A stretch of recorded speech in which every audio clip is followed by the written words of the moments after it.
Haleluya, haleluya, haleluya. Selamat datang dalam program kita Kamu Hebat. Karena pada dasarnya kamu memang hebat. Kenapa?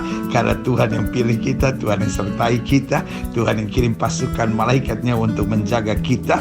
Dan pada saat yang bersamaan Dia berikan Roh Kudus untuk menuntun kita. Dia berikan firman sebagai peta kehidupan kita, supaya kita tidak melangkah salah jalan, tapi hidup senantiasa dalam anugerahnya. Haleluya. Hari ini kita masuk dalam program kita Firman Sebelum Bobo. Karena memang firman Tuhan itu penuntun. Firman Tuhan menguatkan kita. Bahkan Alkitab ajarkan ketika Yesus menghadapi pencobaan dari kegelapan, Yesus hanya berkata, ada tertulis, ada tertulis, ada tertulis. Berarti jelas Alkitab bilang manusia hidup bukan dari roti saja, tapi dari setiap firman yang keluar dari mulutnya Allah. Berarti firman Allah adalah kehidupan, firman Allah adalah kekuatan. Tapi pada saat yang bersamaan firman Allah juga senjata buat kita untuk menghancurkan musuh. Nah, saudara yang kasih dalam Tuhan, dalam program Firman Sebelum Bobo hari ini kita masuk dalam pemahaman yang luar biasa tentang 33 kunci untuk membangun keluarga dalam suasana sorga. Saudara yang kasih dalam Tuhan, ini penting. Ada banyak orang pikir membangun keluarga sekedar pokoknya saya suka, dia suka, kita kayaknya sepakat, kita kayaknya saling cinta, ayo kita bangun pernikahan. Saudara yang kasih dalam Tuhan, pernikahan seperti itu saya beri nama pernikahan yang rapuh, karena ini hanya didasari pada suka. Tapi saudara yang kasih dalam Tuhan, pernikahan adalah sebuah perjanjian. Karena itu Alkitab bilang dari satu kesatuan ilahi akan lahir keturunan ilahi. Karena itu Alkitab dengan tegas bilang apa yang dipersatukan oleh Allah tidak bisa diceraikan oleh manusia. Berarti ini bukan sekadar perjanjian, tetapi juga perjanjian yang kekal.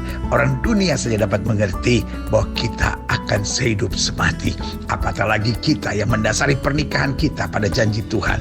Maka kita percaya pernikahan adalah perjanjian kekal yang penuh kebahagiaan, penuh kesukaan, dan penuh berkat Tuhan. Haleluya. Kiranya lewat firman ini setiap saudara menerima berkat-berkat Tuhan. Haleluya. Saudara yang kasih dalam Tuhan, kita ada di bagian yang cukup esensial dalam keluarga, tak bisa terpisahkan dan banyak masalah terjadi karenanya, yaitu keberadaan anak di dalam keluarga. Keberadaan anak dalam keluarga bukanlah Mazmur 127, Mazmur 127 ayat 1 sampai ayat yang kelima di bawah judul perikop, berkat Tuhan pangkal selamat. Haleluya. Sama-sama bilang sama saya, berkat Tuhan pangkal selamat. Amin. Artinya selama Tuhan memberkati kita, orang boleh bilang 2016 gelap, 2016 tidak jelas. Tetapi saya mau bilang 2016 banyak berkat, banyak mujizat, banyak sukacita, banyak hal-hal yang dahsyat. Yang saya berikan tepuk tangan yang beri buat Tuhan. Haleluya, haleluya, haleluya. Bukan karena tabungan kita mantap, ya kan? Kita punya kepastian di 2016 bukan karena tabungan kita mantap, tapi karena Bapa kita di sorga berjanji menyertai kita. Yang setuju katakan amin. Itu dia. Iya kan? Jadi judul perikopnya berkat Tuhan pangkal selamat. Nyanyian Ziarah Salomo. Perhatikan kalimatnya baik-baik. Jikalau bukan Tuhan yang membangun rumah, sia-sialah usaha apa? Orang yang membangunnya. Jikalau bukan Tuhan yang membangun rumah, artinya rumah tangga boleh sekaya apapun, rumah tangga boleh sehebat apapun, bisnis kita boleh sehebat apapun, sedahsyat apapun, tapi kalau kita tidak melibatkan Tuhan, sia-sia. Halo? Saya nggak mau tahu rumah saudara semahal apa, saya nggak mau tahu saudara naik Lamborghini atau Maserati atau apa lagi naik helikopter atau naik kereta api, saudara. Iya kan?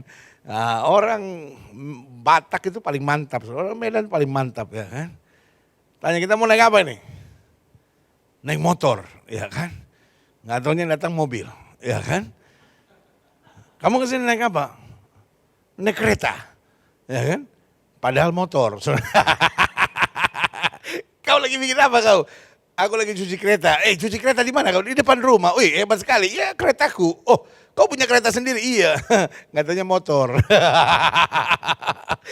Saudara gue yang kasih dalam Tuhan, saya ulangi sekali lagi dikatakan, jikalau bukan Tuhan yang membangun rumah, sia-sialah usaha orang yang membangunnya. Pastikan perusahaan kita di tangan Tuhan Yesus.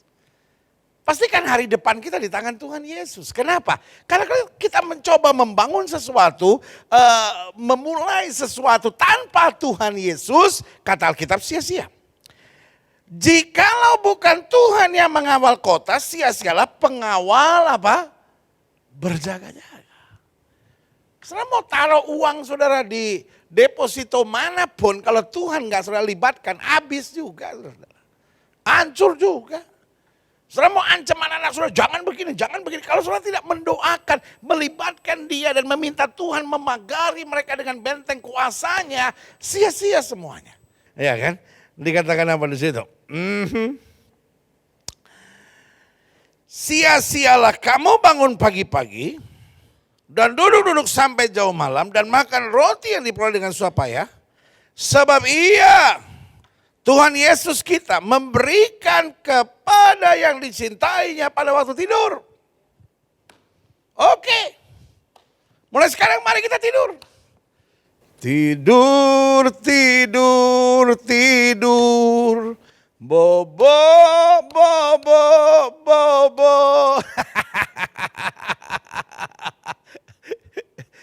Sudah gue kasih dalam Tuhan.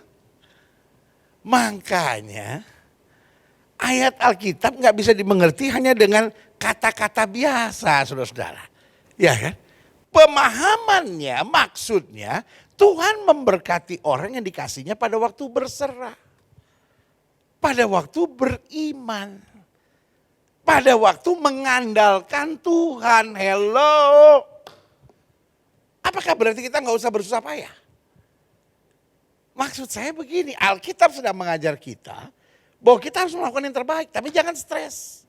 Jangan merasa semua tuh karena saya, semua tuh karena kita. Karena kalau orang mulai merasa berjasa, cenderung merendahkan orang. Suami yang merasa berjasa, lu kan kalau nggak kawin sama gua lo, susah lu. Ya kan istri bilang, ya tapi kan papi kan juga kalau nggak aku yang doain papi mau jadi apa? Masih jadi tukang toge sampai sekarang. Lihat, sudah gue kasih dalam Tuhan. Ketika masing-masing merasa berjasa, dalam pelayanan juga gitu. Musuh kita dalam pelayanan bukan setan lagi, roh di dalam kita lebih besar. Setan ada di bawah telapak kaki orang percaya. Tapi musuh kita terbesar dalam pelayanan adalah orang-orang yang merasa berjasa. Karena dia merasa berjasa, maka semua orang itu seperti berhutang sama dia. Dia bisa buat seenaknya, kan ini semua karena saya. Kalau bukan karena saya, gereja ini mana bisa berdiri? Hello, Tuhannya mana bos? Ya. Justru kalau kita menyalih kita orang berhutang. Pelayanan kita beda, saudara-saudara. Kenapa kita melayani Tuhan? Tuhan terlalu baik buat saya. Kenapa saya cinta suami saya? Kenapa saya cinta istri saya? Dia terlalu baik buat saya. Dia yang dikasih Tuhan buat saya. Beda. Jadi sikap kita terhadap sesuatu itu membuat kita melihat bagaimana mempertahankan sesuatu tersebut. Jelas nggak sampai di sini? Ya kan? Kalau kita sudah mulai merasa berjasa kan habis. Makanya Alkitab bilang, sia-sialah. Kamu bangun pagi-pagi dan duduk sampai jauh malam dan makan roti diperoleh dengan susah payah. Sebab ia memberikan kepada yang dicintainya pada waktu tidur. Jangan pernah merasa berjasa. Dalam pelayanan, kayak dalam pekerjaan, kayak dalam perkawinan, kayak dalam membangun keluarga. Kalau kita udah merasa berjasa, wah ipar saya itu kan saya yang tolong. Kalau bukan karena saya mana bisa dia hidup. Kalau udah begitu, kita jadi orang yang gak bisa menghargai orang gitu. Ya kan? Itu kan mertua saya kan saya yang bantu. Kalau bukan karena saya mana bisa mertua saya hidup. Iya. Habis itu kalau sikap kita udah begitu saudara-saudara. Kalaupun kita bisa membantu, kalaupun kita bisa dipercaya Tuhan untuk menjadi berkat buat orang lain. Itu kan bukan karena kita, itu kan karena Tuhan. Belajar dong menyadari. Kalau saya bisa buat sesuatu. Jadi kalau saudara misalnya nolong pekerjaan Tuhan, nggak usah jadi orang yang nyebelin gitu ya kan. Kalau saudara akhirnya nggak usah jadi orang yang nyebelin. Sadar aja, ini semua karena kasih Tuhan, ini semua Tuhan cuman lewat saya, ya kan? Iya dong. Sama aja saya bilang sama driver saya. Ya kan? Thompson. Nama driver mantap juga. Thompson sini. Coba kamu antar uang 10 juta. Ke Pak Situmeyang itu. Ya kan? Nah pertanyaannya, driver saya yang namanya Thompson, berhak nggak untuk petantang-petantang dan bilang, Meang, coba kau keluar. Ini ya, 10 juta. Gak bisa. Dia cuma alat. Ketuk pintu baik-baik, bangun-bangun. Maaf Pak, maaf ada titipan Pak, dari bos saya Pak. Ngerti gak? Nah kalau Pak situ Meangnya saking senengnya, ya kan, ini duit nih ya kan, lalu nempelin 50.000 gitu kan, ya, Thompson ini untuk kau ya kan, nah, dia dapat berkat. Artinya apa? Karena Thompsonnya mantap, diberkati. Begitupun kalau kita menjadi a good channel gitu ya kan. Tuhan pakai kita dan kita bisa dipercaya. Nggak belagu, nggak petantang-petenteng, nggak nyebelin gitu ya kan. Tuhan bilang kasih berkat ya kan. Ngerti nggak sampai di sini? Jadi kita harus sadar kita hanya alat dalam tangan Tuhan. Jangan mencuri kemuliaan Tuhan. Cuma lewat, sama-sama bilang sama saya cuma lewat. Gitu. Makanya saya kan lagi belajar sedikit bahasa Ibrani toh. Jadi di konteks bahasa Ibrani itu tidak ada kata to have or I have, enggak ada. Dalam bahasa Ibrani untuk menggambarkan to have atau memiliki itu dipakai kata yesli. Yesli itu sebetulnya bukan to have. Yesli itu berarti there is. Yesli. Jadi maksudnya there is a water gitu. Apa artinya there is a water? Ya kan? Artinya ada saatnya ada saatnya nggak ada. Saya punya mobil, ya kan? Jadi saya nggak akan bilang bahwa ini saya punya. Saya bilang dalam bahasa Ibrani yesli. Artinya saya ada mobil sekarang. Tapi bukan punya saya karena harinya akan tiba saya nggak ada mobil. Nggak bisa kita bilang saya punya anak, yang ada yesli anak. Artinya apa? Artinya dipercayakanlah kepada saya anak. Ada saatnya anak itu menjadi dewasa dan gak bersama saya lagi. Gitu. Jadi dalam bahasa Ibrani tidak ada kata to have atau I have atau you have. Kata have-nya itu gak ada saudara-saudara. Yesli, there is gitu. Iya kan? Ngerti gak sampai di sini? Artinya apa? Nggak ada yang kita bisa banggakan dalam hidup ini. Jadi dari pertamanya filosofi yang Tuhan ajarkan adalah jangan bangga untuk apapun dalam hidup ini. Karena semua itu hanya anugerah yang dipercayakan buat kita. Setuju sama saya, katakan amin. Jelas sampai di sini. Nah selanjutnya. Sesungguhnya anak-anak lelaki adalah milik pusaka daripada Tuhan. Bukan milik pusaka saya loh. Milik pusaka dari Tuhan dipercayakan, yesli. Dipercayakan di dalam hidup kita. Makanya dalam bahasa Ibrani cuma ada dua, yesli atau enli. Yesli itu saya punya, ya kan, artinya dipercayakan kepada saya. Enli artinya there is not. Jadi tidak dipercayakan kepada saya. Jadi nggak ada istilah bahwa saya punya atau saya tidak punya. Yang ada cuma dipercayakan kepada saya atau tidak dipercayakan atau belum dipercayakan kepada saya. Yesli atau enli. Nah selanjutnya dikatakan apa? Sesungguhnya anak laki adalah milik pusaka daripada Tuhan. Dan buah kandungan bukan prestasi. Tetapi suatu upah. Apa bedanya prestasi sama upah? Prestasi adalah sesuatu yang saya dapatkan. Tapi upah adalah sesuatu yang diberikan kepada saya, ngerti? Nah kalau kita ngerti konsep anak seperti ini, wah luar biasa, saudara lihat selanjutnya ya. Seperti anak-anak panah di tangan pahlawan, demikian anak-anak pada masa mudanya. Artinya masa muda adalah puncak tertinggi dalam karir orang-orang muda. Artinya gini, kalau dari masa muda dia sudah bisa dipercaya, wah luar biasa. Jadi pahlawan yang dahsyat. Tetapi kalau dari masa muda sudah nggak bisa dipercaya, udah nggak bisa berprestasi, udah nggak menunjukkan sifat-sifat positif, ya udah menuju pada kehancurannya. Nah makanya ketika orang tua dipercayakan anak dalam keluarga, itu adalah tanggung jawab. Jadi oh ini anak saya diberi tanggung jawab anak oleh Tuhan. Ngerti nggak sampai ini? Nanti kita bicara lebih jauh ya kan. Berbahagialah. Aha, lihat ya, dari pertama nggak ada dibilang punya kamu anak itu. Tetapi masuk ayat yang ke-6 dikatakan, masuk ayat yang ke-5 dikatakan berbahagialah orang-orang telah membuat penuh tabung panahnya dengan semuanya. Ia tidak akan mendapat malu apabila ia berbicara dengan musuh-musuhnya di pintu gerbang. Artinya apa? Kalau kita yesli, kita dipercayakan anak oleh Tuhan, maka kita jangan bodoh. Maka kita jangan egois, maka kita jangan cuma mikirin kepentingan diri kita sendiri. Kita harus mengerti anak dalam perspektif dan rencana Tuhan. Karena bukan saya yang punya anak. Tetapi anak itu kata Alkitab adalah milik pusaka Tuhan. Hello. Kamu tidak dikasih anak oleh Tuhan. Tetapi kamu dipercayakan milik pusaka Tuhan untuk mendidiknya, untuk mengarahkannya. Karena dia seperti anak panah di tangan pahlawan. Nah, anak panah tergantung kemana saya arahkan. Kalau saya arahkan sembarangan, ya terbuang sia-sia. Tapi kalau saya arahkan untuk babi celeng, nah, ya kan? Kalau saya arahkan ke babi celeng, wah, jadi saudara, dendeng ini. Tumbuk, bakar, panas-panas, mantap. Pakai sambal, pendeta. Gini-gini sama lele.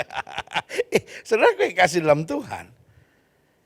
Ia tidak akan mendapat malu apabila ia berbicara dengan musuh-musuhnya di pintu gerbang. Nah, jadi begini.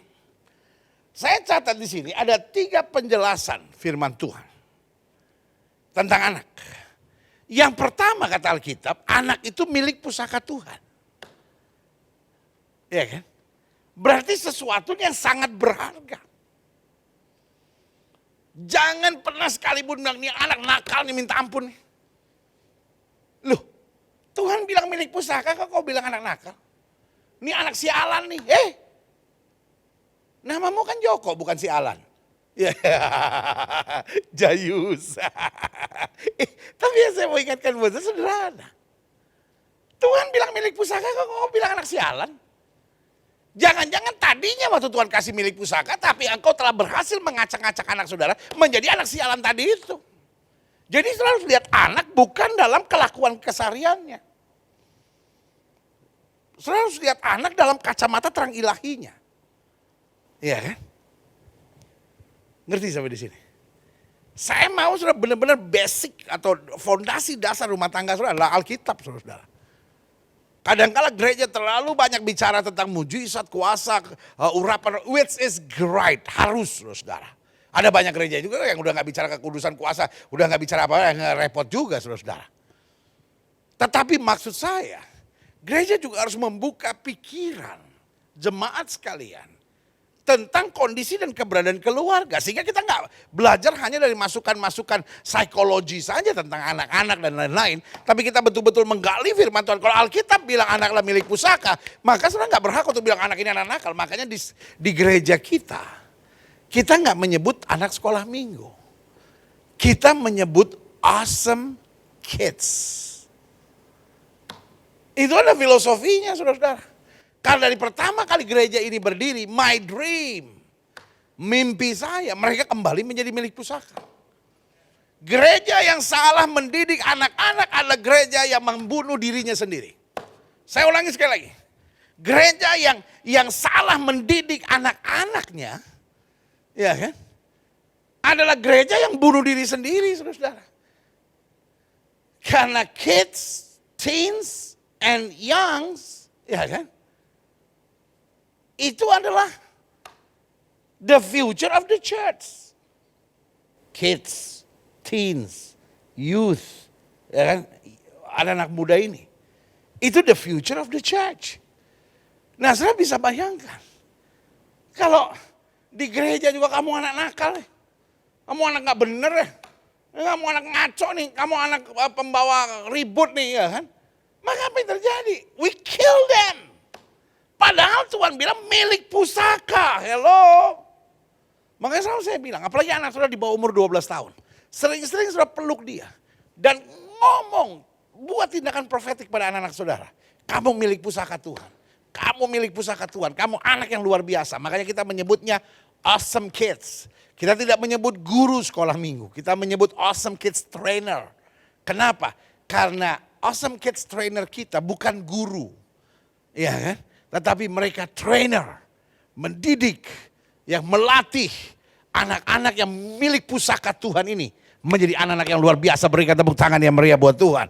Haleluya, haleluya, haleluya. Yang kedua. Kalau bicara tentang anak, anak adalah upah. Hello. Berarti memiliki anak itu bukan cuma target. Oh kita Batak, anak harus minimal 3. Iya kan? Oh kita Cina, anak harus minimal 4 misalnya. Ya kan? Ada orang yang hitung anak tuh berdasarkan target-target tertentu gitu. Tapi buah kandungan adalah upah saudara. Lalu saya tanya sama saya. Kalau gitu pendeta, alat kontrasepsi boleh nggak dalam gereja? Nah ini, ada gereja-gereja tertentu bilang, oh itu alat setan. Ada gereja-gereja tertentu bilang harus.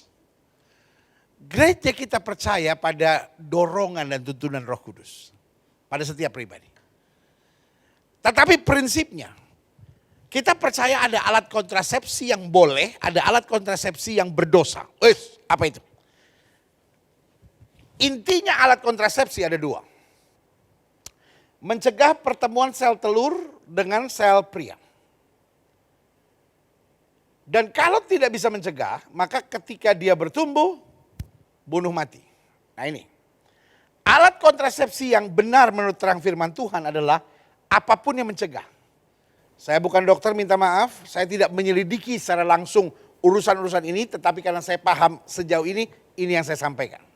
Mungkin ada dokter-dokter yang lebih ahli untuk kasih tahu jenisnya A, B, C, D, E, F, G. Tetapi intinya, setiap alat kontrasepsi yang mencegah sel pria bertemu dengan sel wanita, diperbolehkan.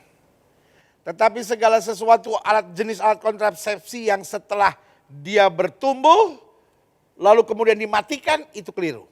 Kenapa? Karena itu termasuk pembunuhan. Jadi itu jelas, saudara-saudara. Nah, kapan alat kontrasepsi harus dipergunakan? Minimal punya anak berapa? Satu dulu yang saya mau tekankan buat setiap saudara. Kalau Tuhan beri anak, pasti Tuhan juga beri berkat untuk mencukupi anak-anak saudara itu. Itu dulu yang harus saudara yakini. Saya tidak bilang banyak anak, banyak rezeki. Tapi kalau Tuhan kasih gigi buat anak saudara, Tuhan pasti harus kasih kita kemampuan untuk beli pasta gigi dan sikat giginya. Dan juga bayar puskesmas minimal untuk nambal giginya kalau bolong, saudara-saudara. Karena Tuhan gak mungkin izinkan kita mendapatkan anak kalau Tuhan pada saat yang bersamaan tidak memberikan kemampuan buat kita untuk mencukupi segala kebutuhan anak kita. Jelas sampai di sini. Karena anak adalah milik pusaka Tuhan. Tetapi setiap orang punya imannya masing-masing, setiap orang punya dorongan dalam dirinya masing-masing. Kalau ada orang yang bilang, oh saya mau punya anak 2, oh saya mau punya anak 3, oh saya mau punya anak 4, silahkan. Tetapi yang saya mau tekankan, anak adalah upah. Nanti saya akan jelaskan, kalau bicara upah berarti ada yang mendapat upah, ada yang tidak mendapat upah. Nanti saya jelaskan. Jangan sensitif dulu, ya kan? Selanjutnya 3. Anak adalah milik pusaka Tuhan. Yang kedua, anak adalah apa? Upah, ya kan? Upah dari siapa? Dari Tuhan. Kalau kita itu adalah upah kita harus menghargainya. Karena itu upah. Upah dari apa? Tuhan yang menilai kita. Amin. Kadang-kadang Tuhan melihat upah dari kesetiaan kita, kadang-kadang upah melihat kebaikan kita. Lalu saudara menatap saya dan berkata, ya tapi pendeta, jangan salah loh. Ada anak-anak muda yang sembarang nakal-nakal, jadi juga tuh pendeta, itu upah juga. Ingat. Jangan saudara langsung bikin penafsiran sendiri, oh kalau itu kutuk. Makanya saya selalu bilang, gak ada anak haram.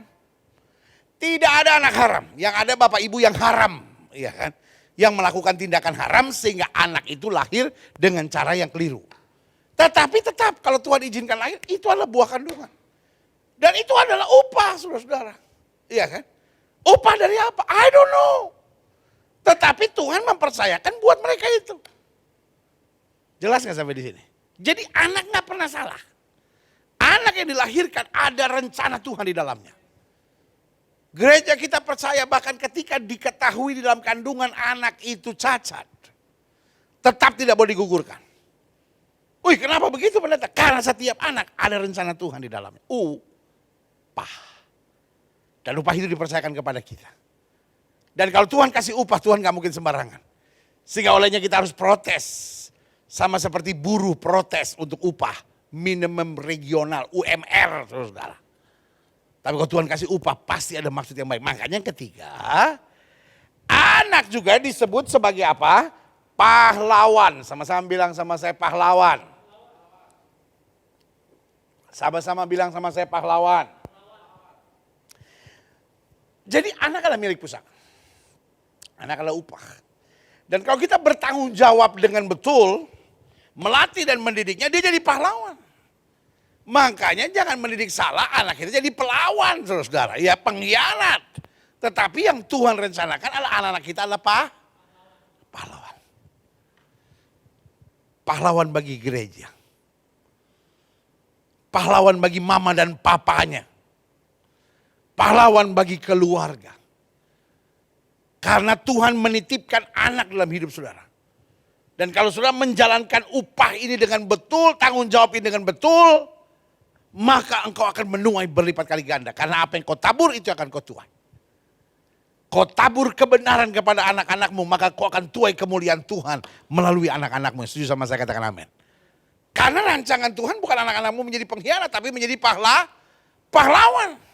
Tapi sayang, potensi pahlawan yang sudah ditaruh di banyak keluarga telah diubah oleh kebodohan kita menjadi pengkhianat dan penjahat, saudara. Karena itu orang tua bertanggung jawab buat anak-anaknya. Jelas sampai di sini? Haleluya.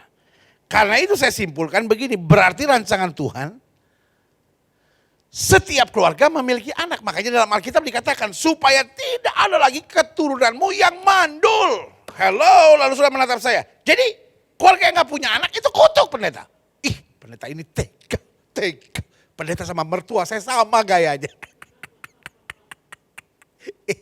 Jangan gitu dulu. Sabar dulu. Kan saya gembala saudara. Ya tapi gembala sama mertua sama. Kesimpulannya, tenang dulu. Rancangan Tuhan buat setiap keluarga memiliki anak.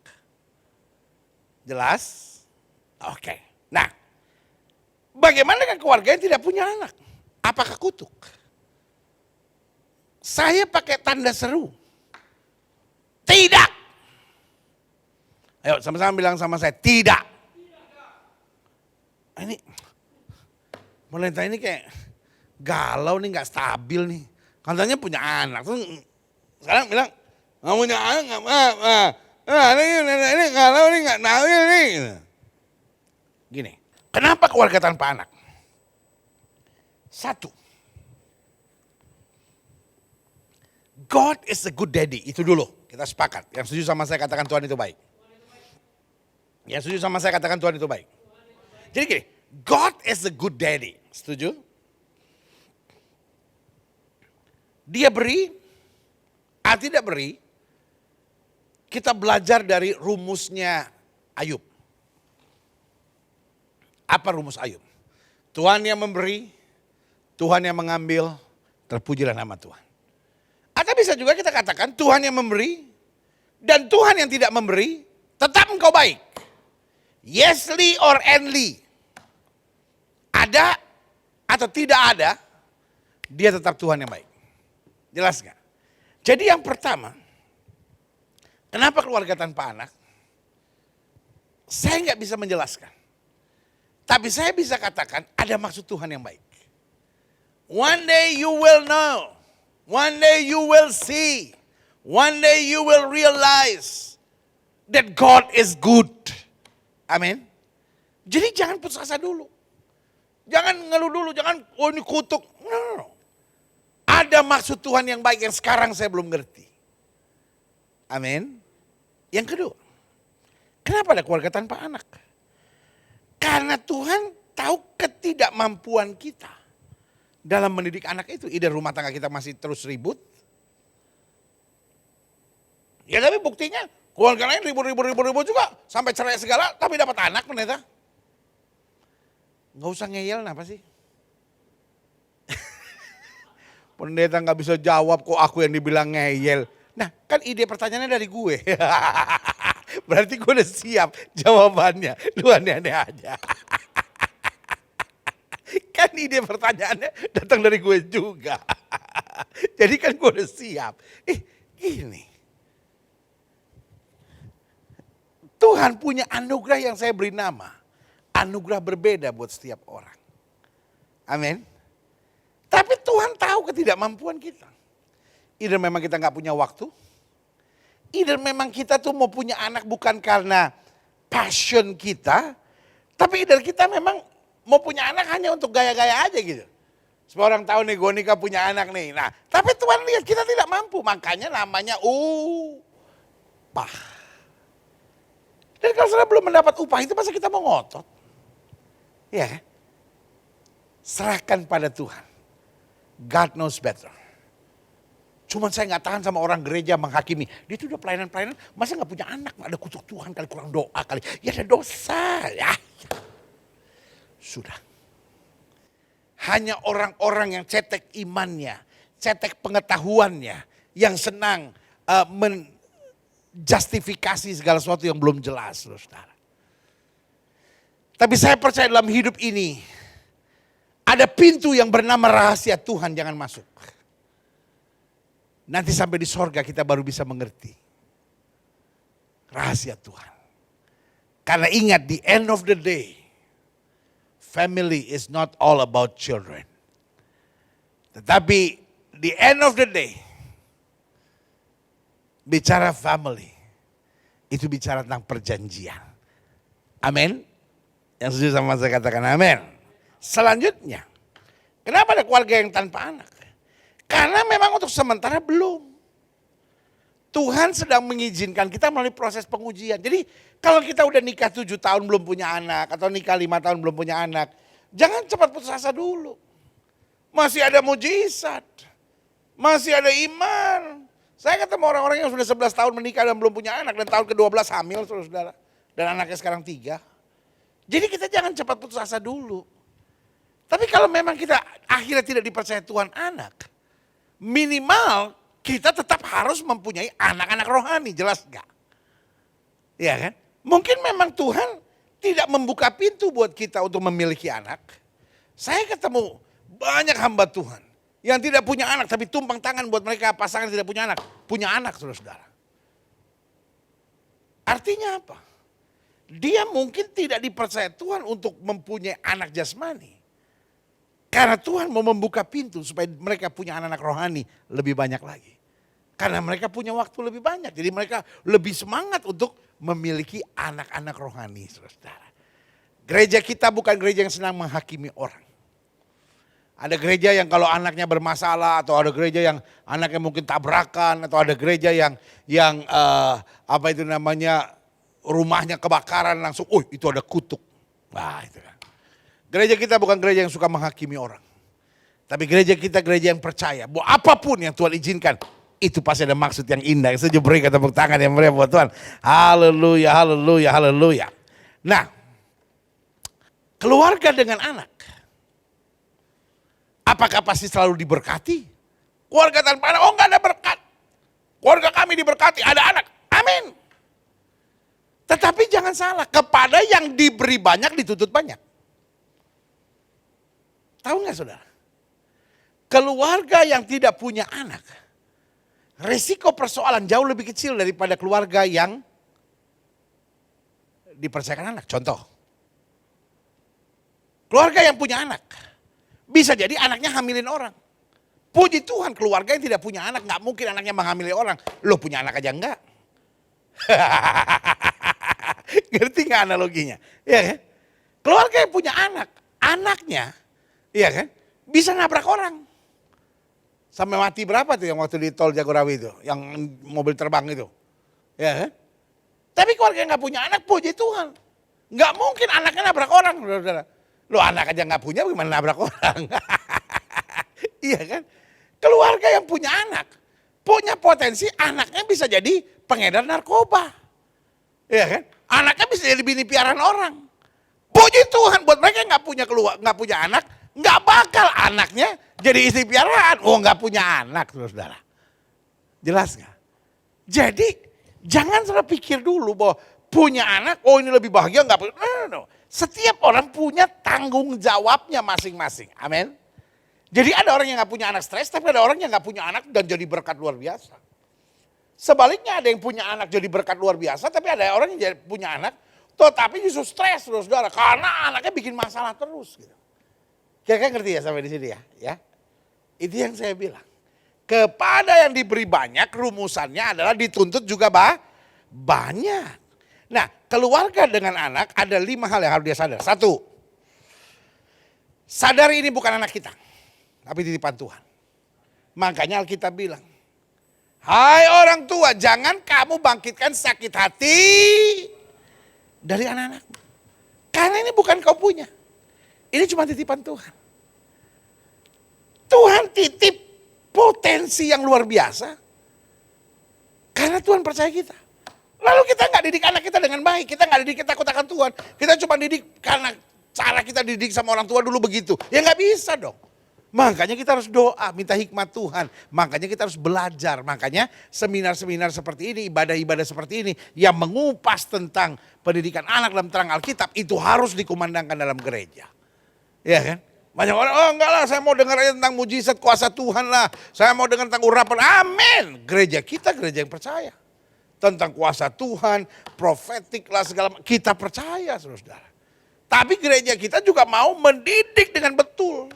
Sehingga kita ngerti nih anak kita tuh siapa. Ini bukan anak saya loh. Dan satu hari dia akan dibawa oleh istrinya, dia akan dibawa oleh suaminya. Ya kan? Dan itu bukan di bawah kuasa saya. Kamu kan anak mami, kamu nggak bisa. Banyak keributan antara menantu dan apa itu namanya mertua. Kan karena itu. Karena mertua merasa kan saya yang lahirin.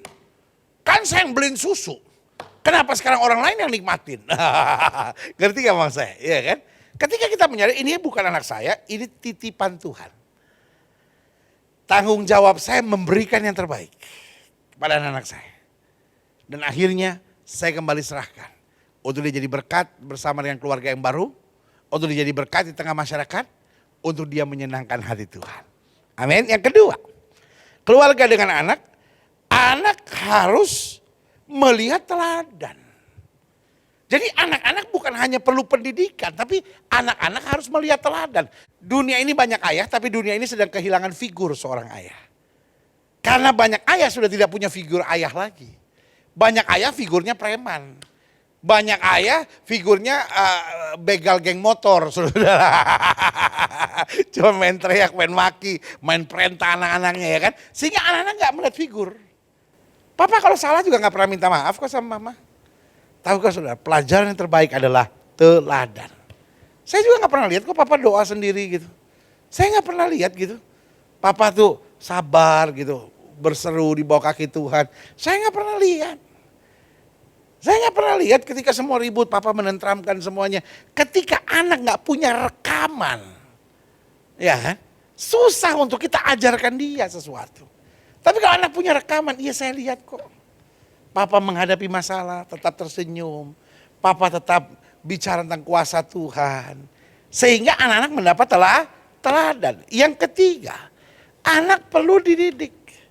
Dididik itu artinya, dia tahu batasannya, mana yang boleh, mana yang tidak boleh. Dan dia tahu ketika dia melakukan yang baik ada reward, ketika dia melakukan yang tidak baik ada punishment. Itu namanya pendidikan. Jadi pendidikan bukan hanya harus hajar dia, bukan. Pendidikan itu anak-anak kalau dikasih tahu mana yang boleh, mana yang tidak boleh. Ya karena saya dulu susah, sekarang anak saya pokoknya minta apa aja saya kasih. Astaga, Masya Allah. Ini repot saudara. Anak yang tidak dididik dari pahlawan bisa menjadi pengkhianat. Dari pahlawan bisa menjadi penjahat, saudara. Nah, itu tanggung jawab orang tua. Didiklah. Anak-anak yang tidak dididik adalah anak-anak yang menyebalkan, saudara. Selanjutnya, anak-anak perlu dihargai dan diyakinkan tentang nilai harga dirinya. Jadi, didik anak boleh. Harus, wajib kata kita. Tetapi jangan sampai anak-anak itu kehilangan harga diri. Anak-anak merasa tidak dihargai. Kamu, aduh, bahasanya orang Indonesia itu bahasa tidak penghargaan sama sekali deh. Kamu anak kemarin sore, kamu anak ingusan. Kenapa sih kok anak salah ya tegur lah. Tapi kan gak usah ingus di bawah. Jorok banget sih lu. Gitu. Ngerti gak maksud saya? Iya kan? Boleh gak sih gitu ya kan? Anak tuh kembali diingatkan betapa berharganya. Setiap hari minimal anak-anak harus dengar bahwa dia berharga. Kamu tuh anak Tuhan Yesus. Mama sayang kamu. Jangan masih kecil udah nang ning, ini anak siapa? Ya nggak tahu kata dia. Ya kan? Tapi kalau kita bilang kamu anak mama, kamu anak Tuhan Yesus. Papa sayang sama kamu. Kamu pasti jadi anak yang luar biasa. Nah, ketika anak-anak dihargai dan diyakinkan tentang harga dirinya, meskipun harga diri itu jangan sebentar-bentar, kita nih orang miskin, jangan aneh-aneh. Loh, kita boleh miskin tapi anak-anak harus punya harga diri dong. Kalau enggak ntar dia korupsi. Karena dia pikir cuma orang kaya yang punya harga diri. Nggak bisa dong. Harga diri kita bukan ditentukan oleh dia cantik atau dia ganteng, nggak usah. Harga diri itu keyakinan bahwa Tuhan punya rencana indah buat hidup saya. Amin. Dan selanjutnya, anak perlu waktu, perlu bimbingan, dan perlu komunikasi. Ini yang banyak hilang. Gadgetnya anak-anak sekarang, oh ya mama, ya kan. Uang jajannya anak-anak sekarang, oh ya mama. Wah, sepatunya anak-anak sekarang, oh ya mama. Kita dulu beli sepatu 7.500. Itu aja udah mahalnya minta ampun, saudara. Yang umum 3.800, saudara. Tapi anak sekarang sepatunya aja nggak jelas, saudara. Mahalnya minta ampun. Mainannya lagi mahalnya minta ampun. Kita dulu mainannya gambaran, layangan, gundu, ya kan? Tapi anak sekarang, kita aja dulu nyanyinya kan. Pelangi-pelangi, alangkah indahmu, merah, kuning, hijau, ya balonku ada 5, lagu kita gitu. Anak sekarang, aku meriang, merindukan kasih sayang. Coba gila nggak itu saudara? Ya kan? Kalau meriang minum Panadol. Benadryl. Ngerti gak sih? Iya kan? Itu makanya saya bilang, anak tuh bukan perlu fasilitas. Anak itu perlu waktu. Engkau kasih segala macam fasilitas tanpa memberi waktu, bimbingan dan komunikasi, hancur anak-anak saudara. Yang ada hari-hari ini cuma anak-anak mendapat perintah dari orang tuanya. Tapi bukan bimbingan dan komunikasi. Ya, Bapak Ibu bertobat. Anak muda yang gak mendapat itu dari orang tuanya, gak usah kecil hati. Ingat, saya tetap punya Bapa di sorga yang bertanggung jawab buat saya. Amin. Dan anak-anak muda yang sedang mau mempersiapkan dirinya untuk masuk dalam pernikahan. Sadari, pernikahan bukan sekedar saya mau punya anak. Tapi pernikahan saya menyadari kalau saya dipercayakan anak, berarti saya harus melakukan yang terbaik untuk hari depan mereka. Haleluya. Selanjutnya, sebagai kesimpulan terakhir saya, berapa catatan penting? 1, jangan pernah membanding-bandingkan anak. Kamu gak seperti koko kamu gak seperti cici kamu, cici gak seperti dede. Jangan. Sudah ngancurin semuanya. Sudah ngerusak segala-galanya. Itu yang saya bilang. Sama seperti seorang suami yang suka banding-bandingkan istrinya kan.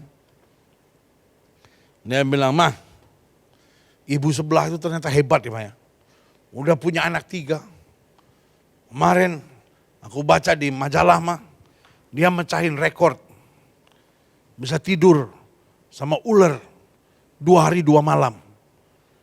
Istrinya jengkel dong, istri tetangga dipuji-puji. Langsung dia bilang, papa, istri tetangga cuman tidur sama ular selama 2 hari 2 malam, papa udah bangga. Nih, mama, tidur sama buaya 30 tahun seperti kamu. Aku nih tidur sama buaya 30 tahun seperti kamu, gak pernah kamu puji. Jangan ketawa Pak, sadar buaya. Ibu langsung mangkut. Iya pendeta, saya bukan cuma nama buaya, buaya dan kalajengking ini pendeta. Jadi ingat ya, jangan banding-bandingkan anak.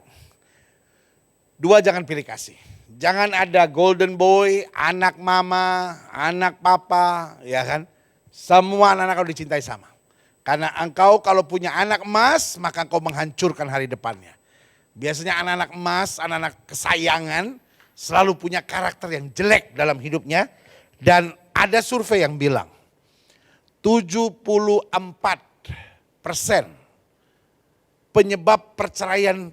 penyebab dari sebuah perceraian itu dimulai dari sikap buruk seorang anak-anak kesayangan. Jadi anak-anak kesayangan, ya kan, 74%-nya itu mengakhiri rumah tangganya dengan kesulitan dan menjadi penyebab dari kesulitan tersebut. Karena itu sebagai gembala saudara saya ingatkan, jaga masa depan anak-anak saudara dengan tidak menjadikan mereka anak kesayangan. Tetapi sayangi semua anak-anak saudara dengan cara yang sama. Amin. Dan itu pun berarti kalau saudara punya hanya satu anak, usahakan sedapat mungkin jangan hanya cuma punya satu anak. Ya kan?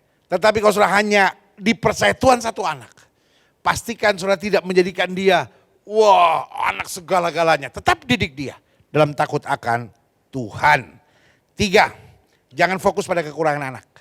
Karena setiap anak punya kekurangan. Tetapi setiap anak juga punya kelebihan. Fokus pada kelebihannya sehingga dia selalu merasa yakin akan segala kemampuannya. Selanjutnya yang keempat, ingat, anak lebih mudah belajar dari contoh daripada pelajaran. Berikan contoh. Perkataan saudara nggak bisa maki orang lalu ajarkan anak saudara, jangan suka maki orang ya. Kenapa? Anak lihat dari contoh lebih daripada pelajaran. Dan yang kelima, saya undang pemain musik maju ke depan. Beberapa catatan penting. 1, jangan membanding-bandingkan anak. 2, jangan pilih kasih. 3, jangan fokus pada kekurangan anak kita. 4, ingat anak lebih mudah belajar dari contoh daripada pelajaran. Dan kelima, ingat, setiap anak mendapat Yesli atau dipercaya Tuhan dengan karunia spesial dari Tuhan. Tugas kita sebagai orang tua, temukan. Jangan kita fokus, oh anak itu, dia juga punya karunia spesial. Ada talenta spesial dalam hidup saya. Mungkin saya bilang, tapi anak saya cacat, it's okay. Tapi anak saya otis dia pendeta, it's okay. Apapun kekurangannya, apapun kelemahannya, temukan, pasti ada sesuatu yang very special in its children. Di dalam setiap hidup mereka masing-masing. Tugas kita temukan. Dan tugas kita sebagai orang tua, kembangkan. Saudara gue sekalian, saya percaya kehendak Tuhan buat kita untuk kenal Yesus lebih dalam. Tapi kehendak Tuhan juga buat kita untuk kita mengenal keluarga dalam terang firman Tuhan. Supaya kita tahu bagaimana mendidik anak-anak kita. Kita tahu siapa anak-anak kita. Dan akhirnya kita bangun hari depan yang penuh kemuliaan Tuhan. Haleluya. Haleluya. Haleluya. Berikan tepuk tangan yang meriah buat Tuhan. Haleluya. Musik mainkan pujian ini, setiap mata terpejam, setiap kepala tertunduk, setiap hati terangkat kepada Tuhan. Hari ini kita masing-masing belajar tentang anugerah Tuhan yang bernama anak-anak di dalam keluarga. Sambil setiap mata terpejam, setiap kepala tertunduk, setiap hati terangkat. Marilah kita buka hati hari ini. Izinkan saya berdoa buat saudara. Kalau ada saudara yang berkata bahwa saya salah mendidik anak, taruh tangan kananmu di dada.